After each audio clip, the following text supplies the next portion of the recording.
Hello everyone, welcome back to my channel, or welcome if you're new here.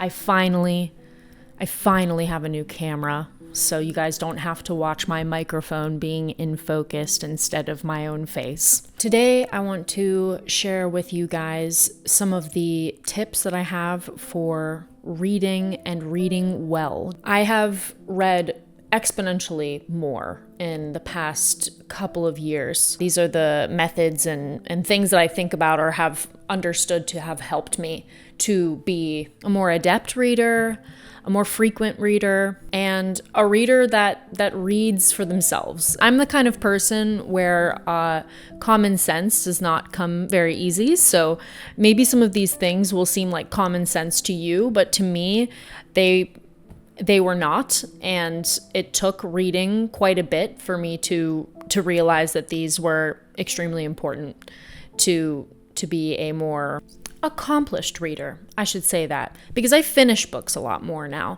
than I used to. I used to pick up books and I used to read like a quarter of them and then I'd put them down, but now I finish books. Yeah, I want to talk to you guys about some of the things that have helped me to be a more learned reader, and also to be just a better person, to be more wise, to learn more, to put in the work for the knowledge and the understanding that reading offers. So the first thing that I want to make sure that everybody does, because if you're not doing this, then you're not really reading. If there is a word that you do not quite know the definition of, maybe you think you know it, but you don't actually know it, look it up. Look up the definition of that word and write it down. Underline that word and write down the definition. Write it down a couple of times if you want to. Use it in a sentence. Use that word the next day in a conversation with your friend. Write down the definition of every single word you do not know. Every phrase you do not know. I didn't know what a priori meant, okay, until like a week ago. Even if I had like a slight maybe understanding of it, but I didn't know the full scope of what that meant, I would have misunderstood probably an entire book. If you do not write down the definitions, if you are not certain on what a certain phrase or word means, then you could be very well misunderstanding enormous chunks of knowledge and you are interpreting the information incorrectly.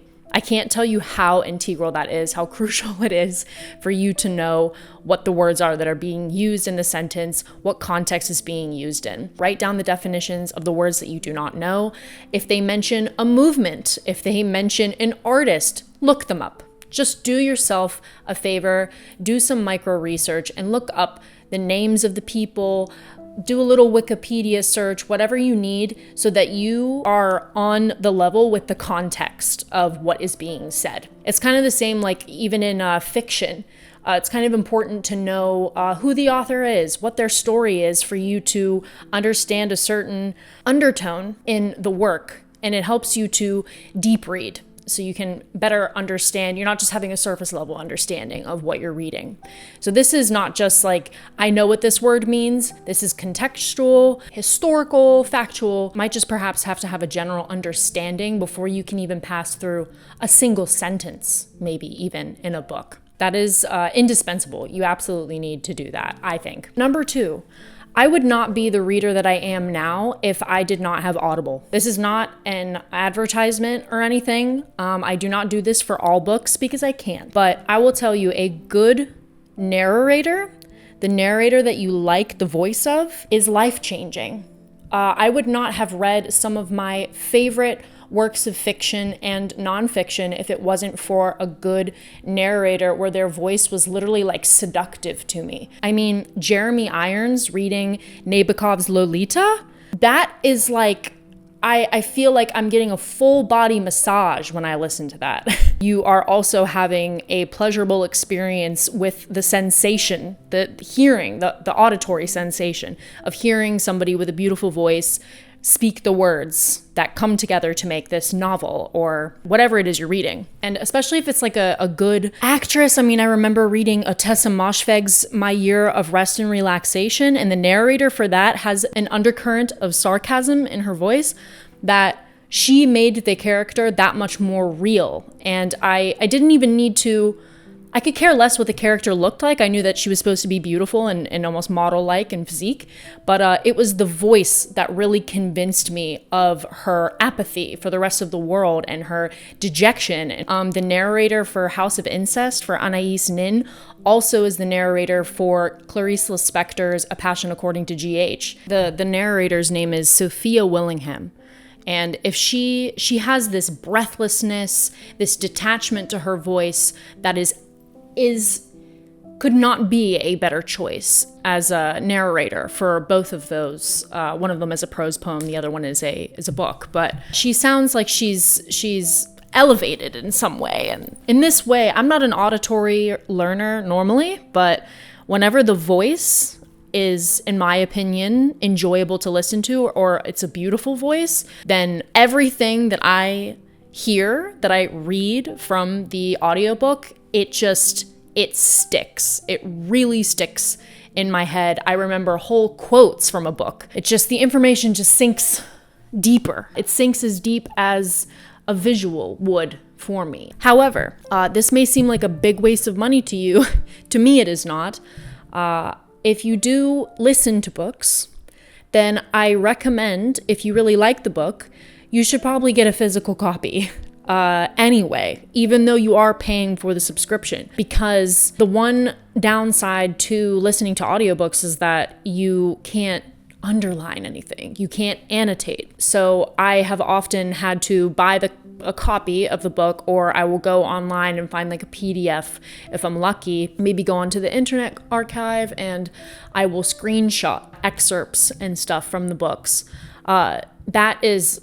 That is very important to me as well. I think that if you like a book, that it is invaluable to have the physical copy because, like I said, you can underline and you can go back more easily through it. You can flip through it like physically. But yeah, if you're going to listen to audiobooks, definitely do it. If the narrator sucks, then if they suck, then they suck. I mean, like, I can't listen to The Great Gatsby because I don't like the narrator for The Great Gatsby on Audible. I think he's insufferable. I think it's Jake Gyllenhaal.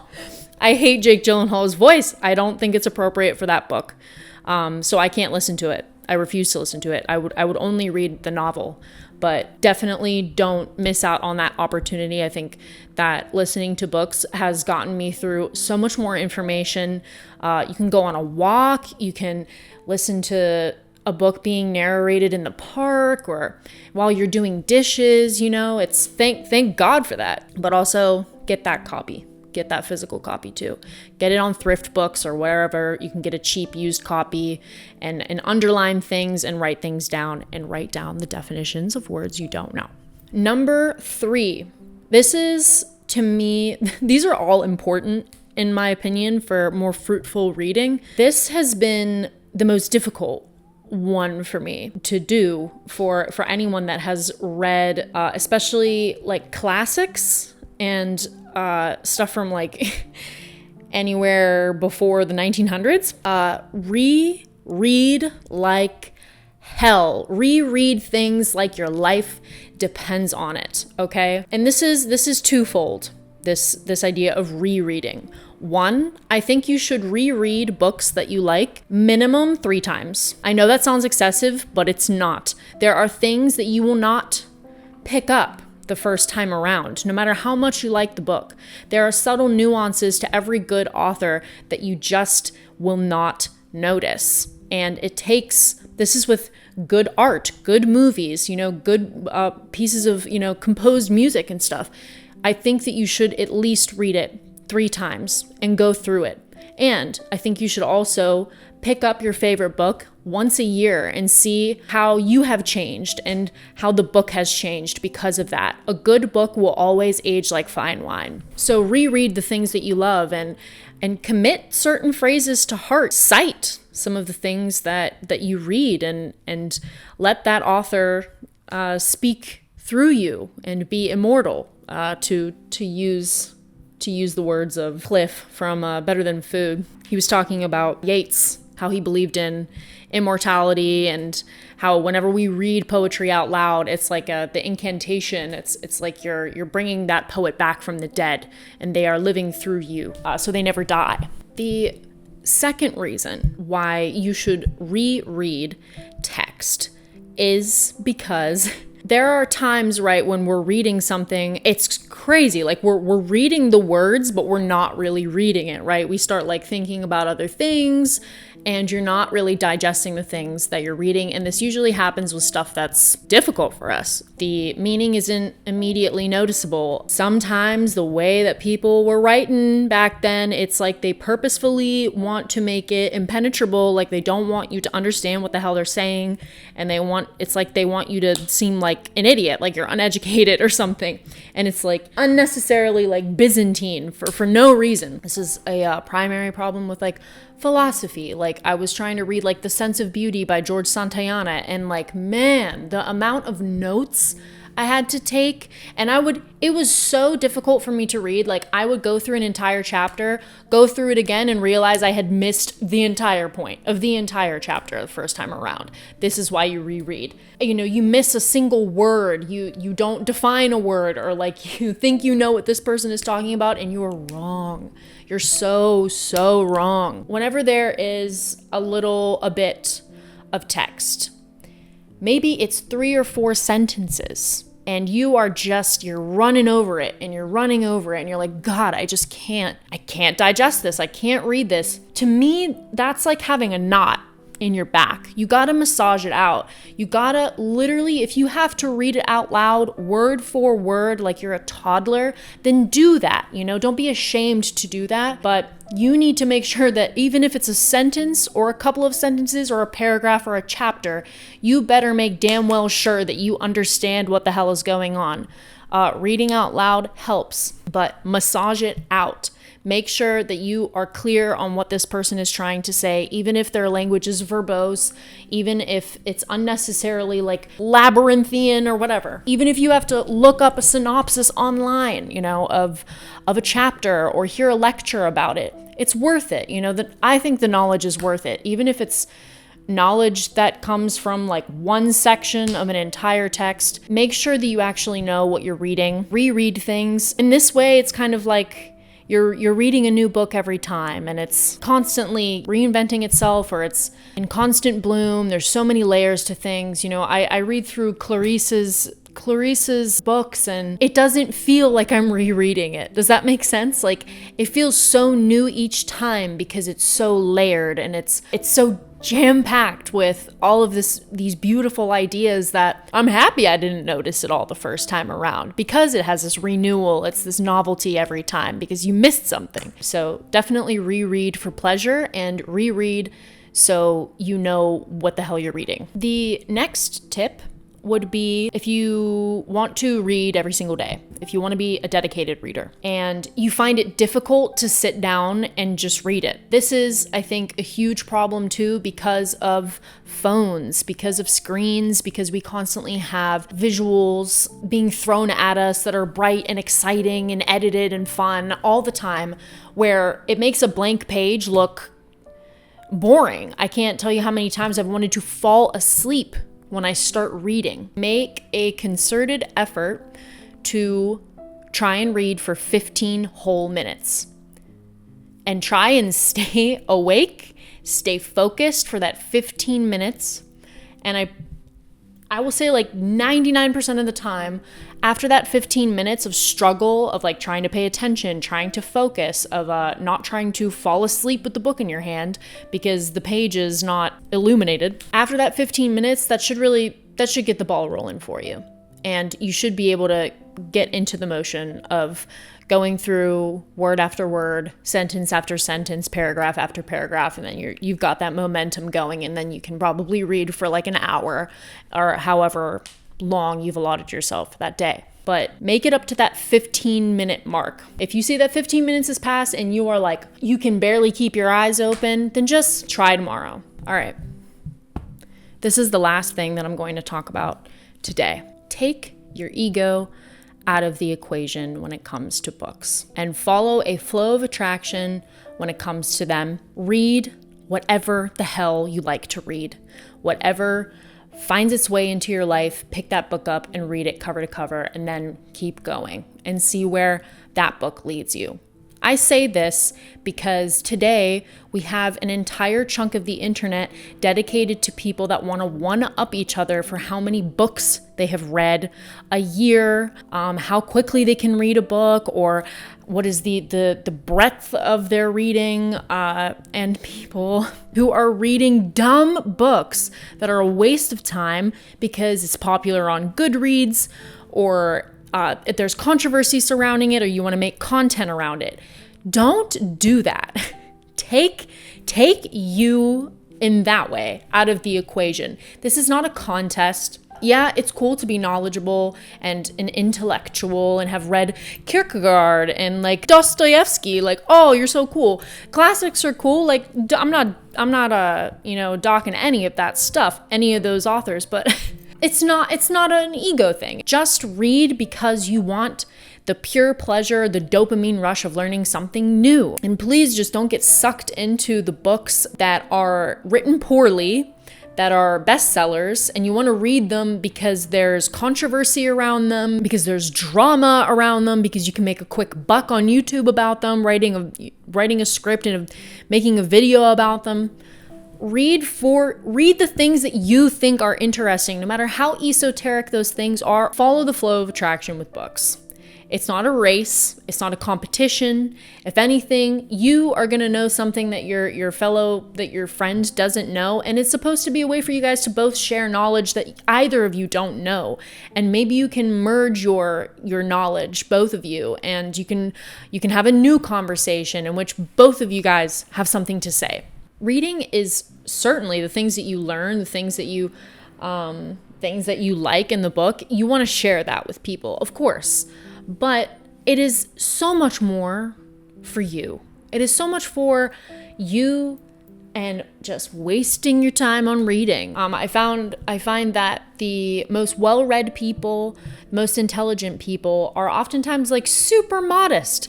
And not even just, they should be modest, because in reality, there are so many bits of knowledge out there. There's so many books. There's so many philosophies. There's so many different subjects to learn about that you cannot have a wide enough wingspan. You just can't. Maybe you read Thoreau, but you didn't read Hemingway. Maybe you read Spencer, but you didn't read Balzac. Who cares? It's take it one day at a time, one book at a time. You'll get to where you need to go. And it's not so much about, a curriculum of like this book for this time and this time and this time. Pick an era that you really love and read all of the books from that era. There's always going to be authors that you haven't read. You shouldn't feel like you're behind, or you shouldn't feel ashamed because you haven't read a certain author. And I think you should just be open and honest about it and be like, no, I haven't read that book. Perhaps I will when the time is right. It's just about enjoying and sharing knowledge, and the simplest pleasure of just reading something well written, something that the author took the time, the care to create, to bear witness to that effort. That's really all it is. Yeah, those are all of my tips for you guys today. But that is not all I have to say for today. If you guys follow me, if you guys do not follow me on Instagram, or if you do not know anything about this trip to Italy at the end of October, then listen up. I am hosting a trip for at a minimum of 12 people and up to 16 people to all go on a trip to the Amalfi Coast, to go to the Gulf of Southern Italy. I am going to leave the link in the description to the booking page. And I just want to say, this is not a cheap trip, but it is a well-endowed one. It is a trip that has tons of tours. It is all hotels and expenses for transportation are paid for, aside from flying to Italy. It's for 7 days. And we have like a tour guide. We have somebody that's on site to help us with anything that we may need, including like injuries or emergencies. A food tour in Napoli. We're going to like Pompeii. We're going to the island of Capri, where the Marchesa used to have a villa up there, and she used to hold all these crazy parties, you know, like the greatest female dandy of like the past 200 years. It's going to be a really incredible trip. It is the trip for aesthetes, for people who love beauty. I'm doing this through Trova Trip, and we need, I think there are 6 or 5 more bookings that we need to be able to actually launch the trip. And then after that, it's up to 16 people. Going on a group trip is really intense, and it's being done through Trova Trip because they take care of everything logistics wise for us, which personally, I would never want to have to do that. So I'm happy that Trova Trip, I'm doing this with Trova Trip.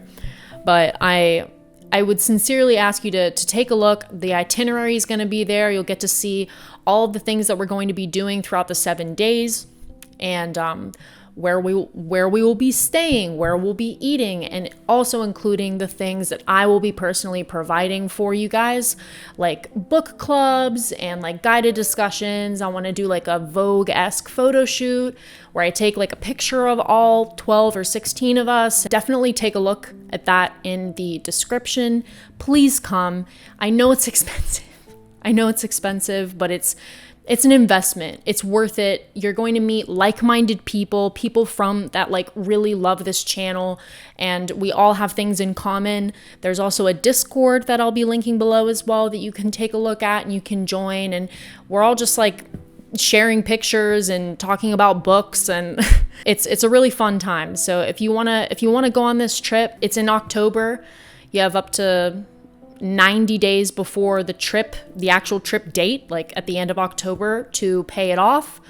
Any other questions, just shoot me a comment below or in the Discord and we can talk about it. But I just wanted to let you guys know that this could be happening this year in October. All right. Thank you so much for your attention. Please leave a comment. Let me know if you have any questions. Thank you for watching as always. Don't forget to like and subscribe. Mwah!